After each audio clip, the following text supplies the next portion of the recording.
तर यानंतर update CSMT परिसरातून सीएसएमटी स्थानक परिसरामध्ये आंदोलकांची मोठी गर्दी झालेली आहे आणि या ठिकाणी आपण जर बघितलं तर आज आंदोलनाचा चौथा दिवस आहे। मोठ्या प्रमाणात गर्दी या ठिकाणी झाली आहे।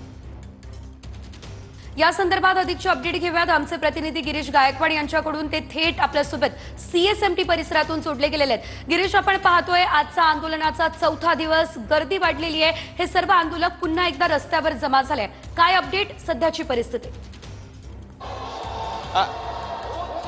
नक्कीच सेजल, आपण पाहतोय सकाळपासूनच जे मराठा आंदोलक आहेत ते रस्त्यावर उतरलेले आहेत। त्यांचा ब्रेकफास्ट झालेला आहे आणि आता आंदोलनाला त्यांनी सुरुवात केलेली आहे। काही वेळापूर्वीच या ठिकाणी एक अंत्ययात्रा सुद्धा काढण्यात आली आणि सरकारचा निषेध सुद्धा करण्यात आला। तर दुसरीकडे आपण पाहतोय की जे तरुण आहेत ते सध्या इथे रस्त्यावर बसून अभ्यास करतात। पोलीस भरतीसाठी प्रयत्न करणारे हे सगळे तरुण आहेत, पण त्यांना नोकऱ्या मिळत नाहीये आणि त्यामुळेच आम्हाला आरक्षण हवा असा बॅनर सुद्धा त्यांच्याकडून लावण्यात आलेला आहे। तर तिसरीकडे आपण पाहतोय की श्राद्ध घातलं जात आहे सरकारचं आणि बरेचसे लोक आहेत त्या ठिकाणी बोंबाबोंब आंदोलन सुद्धा करतायत आणि कोपरगावकर आम्ही कोपरगावकर म्हणत सदैव एकनिष्ठ म्हणणारा जो मनोज जरांगे पाटील यांचा बॅनर आहे तो सुद्धा या ठिकाणी लावण्यात आलेला आहे। आणि बरेचसे लोक आहेत जे सध्या रस्त्यावरती एकत्र येण्याचा प्रयत्न करत असल्याचे सुद्धा आपल्याला पाहायला मिळते।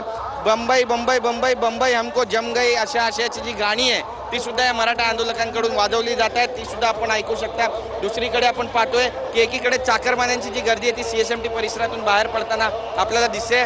तर त्या बॅरिकेडच्या बाहेर, गेटच्या बाहेर आपण पाहतोय दोन्ही रस्त्यांवरती जे मराठा आंदोलक आहेत ते एकत्र यायला सुरुवात झालेली आहे। पोलिसांचा देखील मोठा बंदोबस्त जो आहे तो या परिसरामध्ये वाढवण्यात आलेला आहे आणि त्यांच्याकडून विनम्रतेचं आवाहन या सगळ्या मराठा आंदोलकांना केलं जातं आहे की रस्ते मोकळे करा, आझाद मैदानामध्ये बसायला जागा दिलेली आहे, त्या ठिकाणी जाऊन आंदोलन करा। मुंबईमध्ये आज महिन्याचा पहिला दिवस आहे आणि नोकरीचा देखील आठवड्याचा देखील पहिला दिवस आहे मुंबईकरांचा, त्यामुळे त्यांना त्यांच्या नोकरीसाठी जाऊ द्या, कारण त्यावरच त्यांचं पोट पाणी चालतं आणि त्यामुळे त्यांच्या मार्गात कुठलाही अडथळा करू नका असं आवाहन जे ते मुंबई पोलिसांकडून या मराठा आंदोलकांना केलेलं आहे आणि त्याला तशी दाद सुद्धा मराठा आंदोलक देताना सध्या तरी पाहायला मिळतात। एकंदरीतच आपण पाहतोय की आपल्या ज्या न्यायिक मागण्या आहेत त्या हे मराठा आंदोलक या ठिकाणी गेल्या 3 ते 4 दिवसांपासून मांडतायत आणि वेगवेगळ्या मार्गाने या ठिकाणी आंदोलनं केली जात आहेत। काही वेळापूर्वी या ठिकाणी क्लीनअप मार्शल आले, महानगरपालिकेच्या ज्या गाड्या त्या सुद्धा मराठा आंदोलकांनी फॅशन स्ट्रीट परिसरामध्ये अडवल्या होत्या आणि मुंबईच्या सीएसएमटी परिसरात सुद्धा अडवल्याची माहिती होती